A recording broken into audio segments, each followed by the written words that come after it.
Pumunta muna sa banyo ang ating bida at sinabi nito sa Sword Emperor na kailangan muna nitong mamatay bago pumunta sa Martial Realm.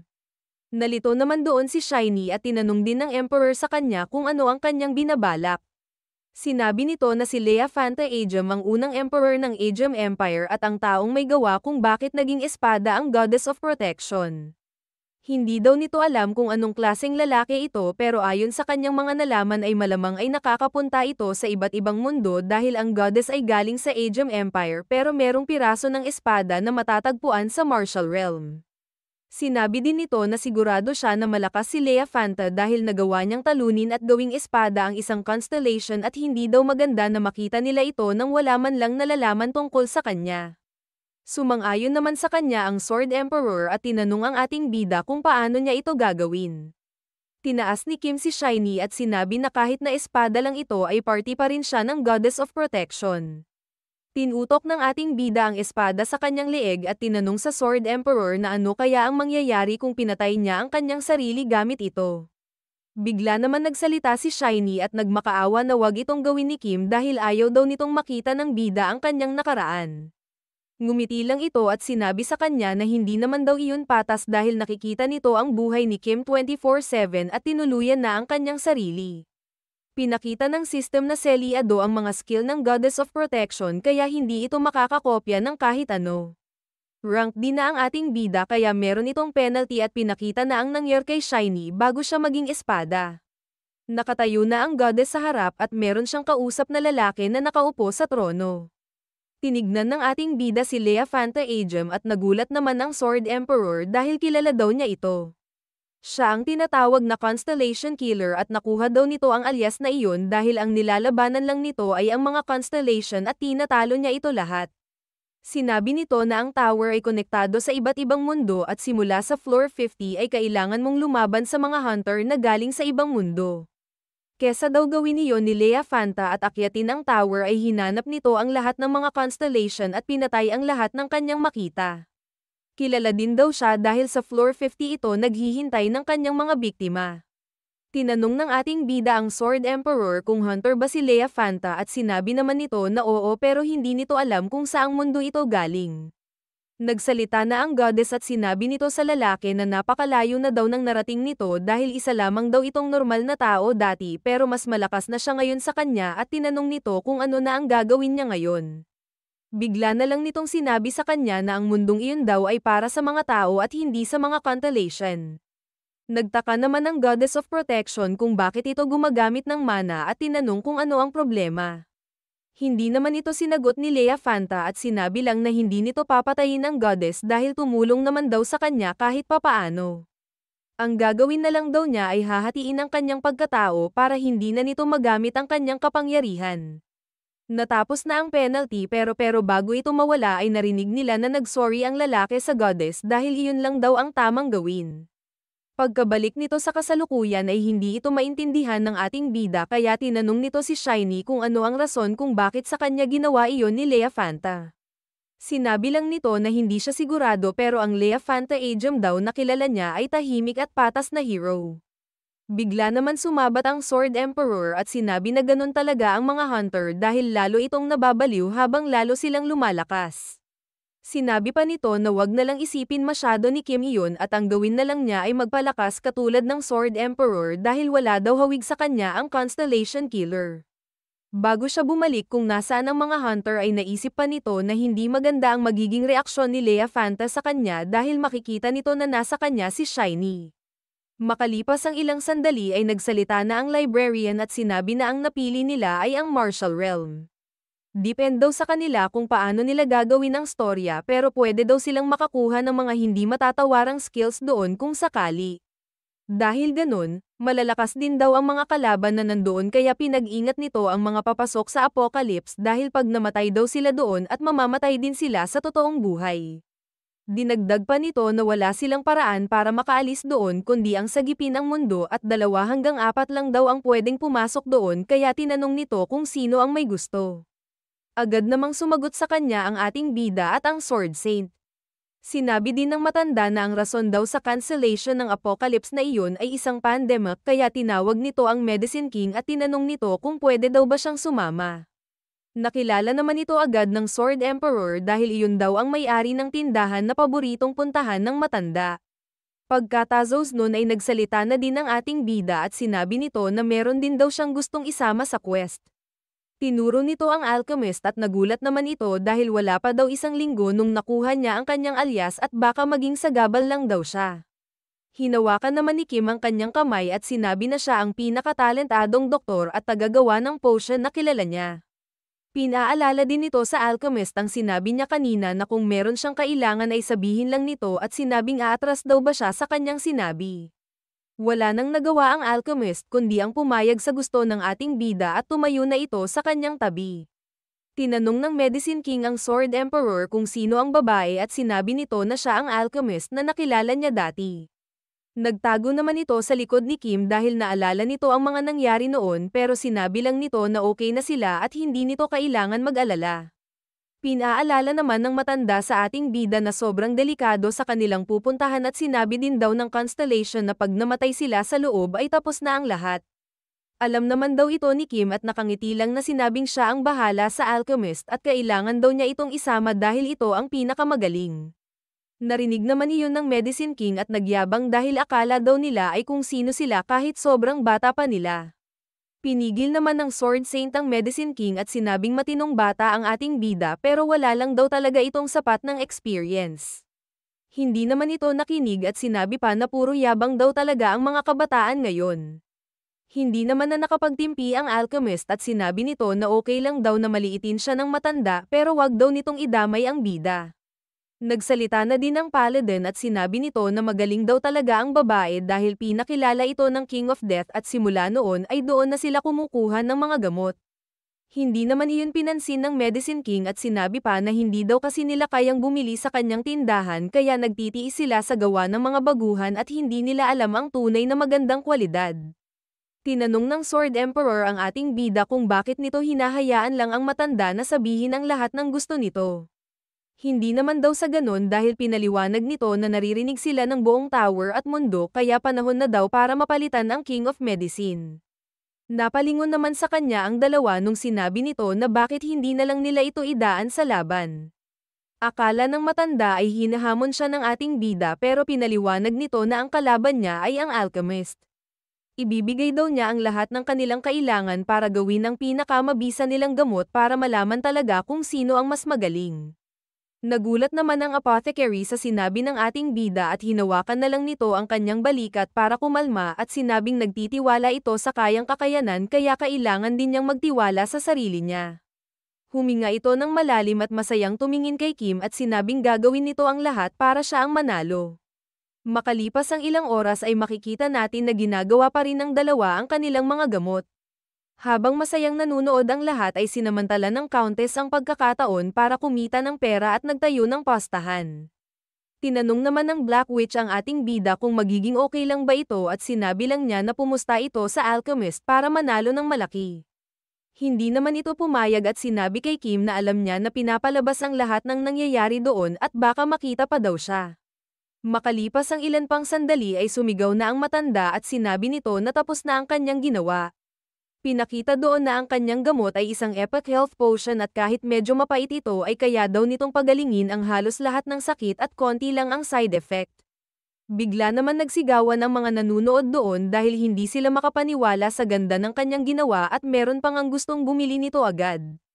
Halos kasunod nito ay nagsalita na din ang alchemist at sinabi nito na tapos na din siya at pinakita na ang level ng kanyang ginawa ay quasi-legendary. Nagulat ang lahat dahil napakasarap daw ng lasa at kaya nitong pagalingin ang halos lahat ng sakit nang walang kahit na anong side effect. Bigla namang lumapit ang alchemist sa matanda at makikita natin na parang nag-iba ito ng ugali at sinabi na iyon pala ang kanyang ginawa. Binalik niya sa Medicine King ang gamot na ginawa nito at nakakalokong sinabi na iyon pala ang kanyang level.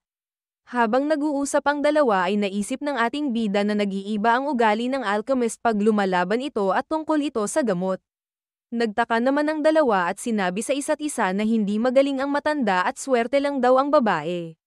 Nagulat naman ang alchemist sa sinabi ng Medicine King at inulit pa nito na swerte lang siya kaya siya nanalo.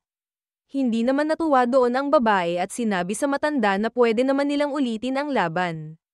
Pagkatapos ng ilang oras ay natapos na ulit ang laban at nanalo na naman ang alchemist, kaya sinabi ng matanda na swerte lang ito at isa pa daw dahil mauubos din daw ang kanyang swerte. Pumayag naman dito ang alchemist at paulit-ulit na tinalo ang Medicine King, kaya nahiya na lang ang Sword Saint at sinabi sa kanyang kaibigan na tanggapin na lang niya ito. Nag-sorry din ito sa apothecary at sinabing siya ang mas magaling at nagtiwala daw dapat siya sa King of Death. Bigla namang lumapit sa alchemist ang countess at sinabi na gusto nitong kuhain ang apothecary at pwede na daw silang gumawa ng eksklusibong kontrata ngayon.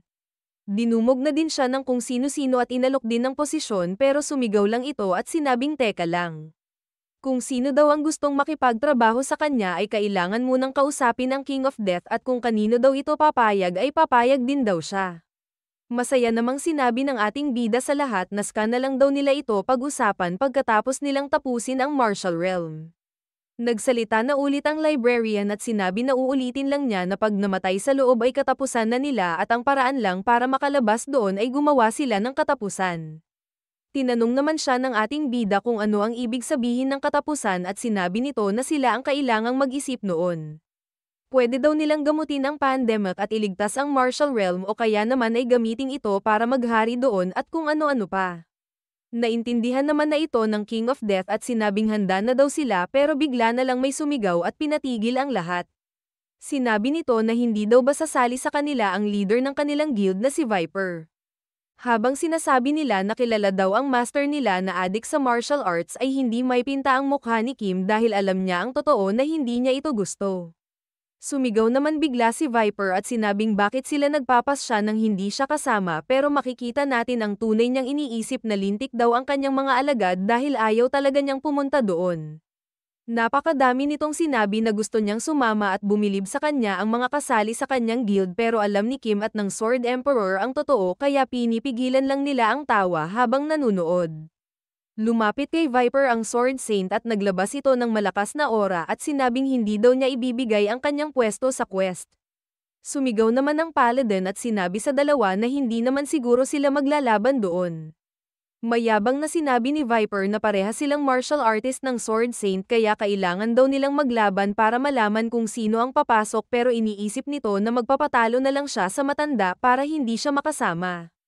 Kinausap naman ng Paladin ang Sword Saint at nakiusap na ibigay na lang ito sa Viper dahil kasama naman daw siya sa huling raid at para na rin daw hindi mapahiya ang Guildmaster sa kanyang mga alagad. Nakangiti lang itong tumingin sa ating bida at sinabi na iniisip niya daw nitong mga nakaraang araw na maging mas mabait at maging magalang sa iba, kaya sinabi nito na ibibigay na daw niya kay Viper ang kanyang pwesto. Sinabi naman ni Viper na kanina pa daw niya dapat ginawa iyon dahil mapapahamak pa daw ang matanda kung naglaban sila, habang iniisip na bakit biglang pumayag ang Sword Saint dahil hindi naman daw ganon ang kanyang ugali. Nagsalita naman na ang Medicine King at sinabing kung tapos na silang magdesisyon ay dalian na nila para matapos na agad ito. Binuksan na sa wakas ng librarian ang kanyang libro at binanggit ang King of Death, Viper, Medicine King, at Apothecary. Ang apat na iyon daw ang bagong mga karakter na mapupunta sa Martial Realm at pagbukas daw nila ng kanilang mga mata ay mapupunta sila sa panahon na 10 araw na lang bago ang kanelasyon ng Apocalypse na iyon. Ginamit na ng librarian ang kanyang magic at sinabi sa kanila na gumawa sana sila ng magandang katapusan. Nalipat na ang apat na hunter sa Martial Realm at napansin agad nila na nasa gitna sila ng kawalan at grabe ang snow doon. Sinabi ng ating bida na gamitin nila ang kanilang mga aura para hindi sila tablan ng lamig. Sinabi naman ng alchemist na hindi pa nito natututunan ng aura at masyado naman daw focus ang matanda sa medisina kaya hindi niya iyon pinag-aralan. Nakaisip naman ng paraan ang King of Death at sinabi nito kay Viper na magdikit sila ng matanda at kinarga naman niya ito agad at naginhawaan na sa kawes. Lumapit naman ang ating bida sa alchemist at hinawakan nito ang kanyang kamay para hindi na din ito lamigin. Nahihiya itong nagpasalamat kay Kim at sinabi din ng bida na kahit nahihiya sila ay kailangan nila iyon tiisin dahil mas importante ang kanilang kaligtasan. Lahat daw sila ay may katungkulan sa quest na iyon dahil si Kim at ang Viper daw ang mag-aalaga sa kanila ng doktor at pagdating ng panahon na kailangan na nilang gamutin ang pandemic ay kailangan daw nilang galingan. Ang Apocalypse na The Veritable Records of the Heavenly Demon na kanilang pinasok ay natapos dahil sa isang malalang pandemic. Iyon lang ang nakasulat sa kanilang quest at wala naman daw dong binanggit na hanggang tuhod ang napakalakas na snow. Inisip na lang nila na iyon ay isa sa mga pagsubok na kailangan nilang lagpasan at hindi pa naman daw ito masyadong mahirap. Bigla namang napaturo ang alchemist sa malayo at sinabi nito na meron siyang nakitang mga tao. Sinabi nila na pwede muna nila iyon tignan pero napansin ng Sword Emperor na parang may kakaiba. Wala daw siyang naririnig na kahit ano mula sa kanila at tinanong naman sa kanya ng ating bida kung hindi ba dahil lang iyon sa matinding panahon. Pwede din naman daw iyon pero sinabi din nito na hindi sila gumagalaw kahit na konti at wala siyang nararamdaman na presensya. Pagkalapit nila doon ay nakita nila ang mga tao na wala ng buhay at nanigas na dahil sa panahon. Kumuha ng sample ang alchemist sa leeg ng bangkay at sinuri niya ito at nakita na totoo nga silang tao pero ayon sa kanyang skill na life diagnosis ay 2 taon at 3 buwan na itong patay. Sinuri din ito ng Medicine King at nagtaka dahil ang sakit na rason kung bakit sila namatay ay hindi nakalagay sa kanyang records. Sinabi pa nila na pare-parehas ang sanhi ng kanilang pagkamatay at wala doon ang namatay dahil sa lamig ng panahon. Napagtanto nila na kung sakit nga ang sanhi ay dapat daw ay nakahiga silang namatay at merong mataas na posibilidad na nilaipat sila sa lugar na iyon. Dinagdag din ng alchemist na iba-iba ang oras ng pagkamatay nila kaya malakas ang pakiramdam nito na nilaipat talaga sila dito kaya sinabi naman ng bida na baka ito ay isang sementeryo. Binuksan ni Kim ang character window at tinignan ang mga bangkay at ang nakasulat lang doon ay liwanag. Iyon daw pala ang itsura ng character window ng mga patay at ang liwanag daw siguro ang huli nitong inisip bago mawala. Habang nag-iimbestiga pa rin ay bigla na lang silang may narinig sa hindi kalayuan. Sinabi ng isang lalaki na matatapos na daw ngayon ang pagsakop ng demonic cult sa kanila at tinawanan lang ito ng babae at sinabing nahihibang na ang matanda. Hanggat nakatayo pa daw siya ay patuloy pa ring pamumunuan ng demonic cult ang mundo at sinabi nito kay Bo Wolzon na magpaalam na sa kanilang lugar. Nagpapatawa daw ata ang babae dahil tinalo na daw ng matanda ang kanilang elder at ang napakadaming miyembro ng Blood Ghost Troops of the Demonic Cult. Sinabi pa nito na meron daw siyang kasama na 500 na mga martial artist at puro lang daw kasinungalingan ang lumalabas sa kanyang bunganga sabi ng babae. Pinatahimik naman ng ating bida ang kanyang mga kasama at sinabing dahan-dahan lang silang lumapit. Tinanong ng babae kung nasaan ang mga pillar ng kanilang great clan at niloko pa ang matanda na hindi na daw siya kagaya ng dati at kumupas na ang dating magaling na pinuno ng Martial Alliance. Nagpalusot lang ito at sinabi sa babae na wala siyang pake doon at inutusan lang daw niya ang mga pillar sa kabilang bahagi ng mundo. Sinabi ng babae na puro palusot lang ang sinasabi ng matanda at sinabi nito na totoo iyon at ang demon cult naman daw ang may kasalanan kung bakit niya pinadala iyon sa malayo. Patuloy lang sa pagtatalo ang dalawa at hindi naman makapaniwala ang mga hunter dahil para daw silang mga bata na nag-aasaran. Nilabas naman na bigla ng dalawa ang kanilang mga armas at sinabing doon na matatapos ang isa sa kanila. Hindi naman makapagsalita ang dalawa dahil napansin nila na parehas sila ng ginagamit na sandata. Niloko ng babae si Wolzon at sinabing ano ang nangyari sa kanyang pinagmamalaking axe at bakit stick lang ang gamit niya. Hindi naman nakasagot doon ang matanda at pinatahimik na lang ito at tinanong din sa babae kung nasaan ang kanyang demon blood sword. Nagpalusot lang ito at sinabi na napakalakas daw ng sandatang iyon at pinangalanan pa niya itong demonic heaven wooden blade. Hindi naman makapaniwala doon si Wolzon at sinabing nag-iimbento na lang ang babae ng kung ano-ano. Bigla silang napatigil sa pagtatalo dahil naramdaman na nila ang mga kalaban na paparating. Nagtalikuran na bigla ang dalawa at sinabing maghanda na silang lumaban. Tinanong ng alchemist kung bakit kaya sila biglang umasta ng ganun at hindi naman din daw ito alam ng ating bida. Bigla na lang silang may naramdamang anino galing sa kanilang likod at agad nila itong tinignan. Hindi na sila nagsalita pa at agad na lang tumakbo dahil ang pandemic pala na sinasabi sa apocalypse na iyon ay isang zombie virus. Habang tumatakbo ay sinabi ng Medicine King na ngayon lang daw siya nakakita ng ganun at magugunaw na daw ang mundo. Mabilis namang inatake ng ating bida ang isang zombie at sinabi sa matanda na baka nakakalimutan nito na nasa mundo sila na malapit na talagang matapos. Hindi naman makapaniwala ang dalawa dahil nakakita sila ng mga totoong tao at tinanong kung nababaliw na ba talaga sila. Nakatayo lang doon ang dalawa kaya habang tumatakbo ay sinigawan sila ng bida at sinabing tumakbo na rin palayo. Parang totoong tao daw talaga ang kanilang nakikita at akala tuloy ng dalawa ay nasa impyerno na sila. Hindi sila makapaniwala dahil sa tagal ng panahon ay sila na lang dalawa ang natitirang tao doon at naging zombie na ang lahat. Kinarga na ng ating bida ang babae at dinala na din ng Viper ang matanda at naisip ng dalawa na totoo nga silang mga tao at hindi zombie. Napansin ng babae ang kakaibang teknik ng ating bida at tinanong ito kung taga saan sila at inisip na hindi siguro sila taga Martial Realm. Hindi naman na nakasagot sa kanya si Kim dahil nakita nito na sobrang kakaiba daw ang galaw ng mga zombie. Proud naman na sinabi sa kanya ng babae na siya mismo ang gumawa sa movement technique na iyon kaya para silang lumilipad sa taas ng kanilang talon. Sinabi pa nito na sila ang dating mga miyembro ng demonic cult na natuto mismo sa kanya at hindi nila nakalimutan ang lahat ng ito hanggang sa kamatayan. Nagulat si Kim sa sinabi ng babae na hindi nila nakalimutan ang kanilang teknik kahit namatay na kaya nakumpirma ng babae na hindi talaga sila taga doon. Ang mga martial artist daw na nagiging zombie ay hindi nakakalimot sa kanilang mga natutunang martial technique. Makikita nating hindi mapakali ang Medicine King kaya nasakal nito si Viper habang sinisigaw na malapit na siyang maabutan ng mga zombie.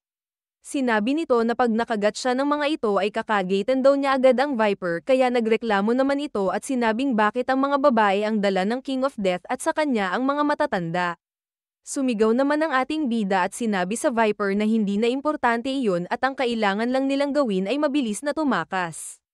Tinanong nito ang babae kung meron daw bang mga kahinaan ang zombie at sinabi nito na titigil lang sila pag nadurage ang kanilang mga ulo.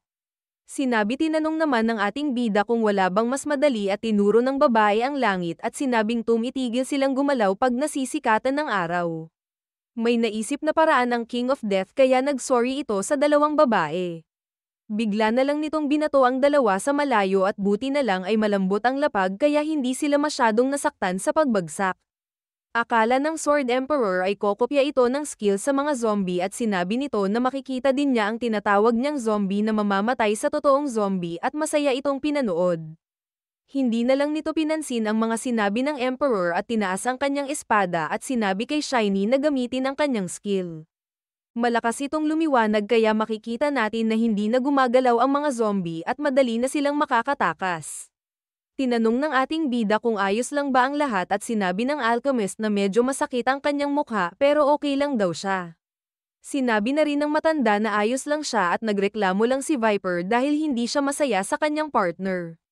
Sinabi naman ng King of Death kay Viper na tignan muna nito ang lahat ng nandon dahil aasikasuhin daw muna niya ang mga zombie. Tinanong nito ang bida kung ano ang kanyang gagawin at sinabi nito na tatapusin na niya ito lahat habang hindi pa sila nakakagalaw. Pinatigil naman siya ng babae at nagpasalamat sa pagligtas nito sa kanila ng matanda pero kung papatayin daw niya ang mga zombie ay pipigilan siya nito. Tinanong siya ni Kim kung bakit at sinabi lang nito na ang iba sa mga zombie na iyon ay part ng demonic cult. Sila ang mga kasamahan niya dati at hindi daw nito kayang mawalan pa ng mga martial arts master dahil malapit nang matapos ang gera nila ng Martial Alliance. Naisip naman ng ating bida ang sinabi sa kanila ng head librarian na mapupunta sila sa panahon na 10 araw na lang bago matapos ang mundong iyon kaya bakit pa daw nila iniisip ang gera. Dinagdag pa ng babae na 3 taon na daw silang nasa gera ng matandang si Bu Wolzon na pinuno ng Martial Alliance. Ang araw na iyon daw ay eksaktong 989 days nung nagumpisa ang kanilang gera at pinanggako daw nilang dalawa na walang aalis sa lugar na iyon hanggang walang natatalo o sumusuko. Kahit zombie pa daw ang mga iyon ay party pa rin sila ng demonic cult kung ginagamit nila ang kanilang teknik at kung meron daw siyang gustong patayin ay uwinahin niya ang mga nakasuot ng robe. Napasigaw naman ang matanda at sinabing napakahirap daw humanap ng mga zombie na galing sa kanilang alliance kaya hindi din daw siya papayag dito. Nagtalo na naman tuloy ang dalawa at kung ano-ano ang pinagsasabi sa isa't isa. Nagtaka naman ang ating bida at seryosong tinanong sa dalawa kung itutuloy ba talaga nila ang kanilang gera kahit matatapos na ang mundo. Sinabi sa kanya ng babae na nagkakamali daw siya dahil nauna ang kanilang gera bago pa dumating ang pandemic. Hindi daw sapat na dahilan iyon para itigil ang gera nila ng matanda at hindi daw siya titigil hanggang hindi nananalo. Napatunganga lang sa kanilang dalawa ang ating bida at sinabi nila na tatapusin na nila ngayon ang 989 na day-long war.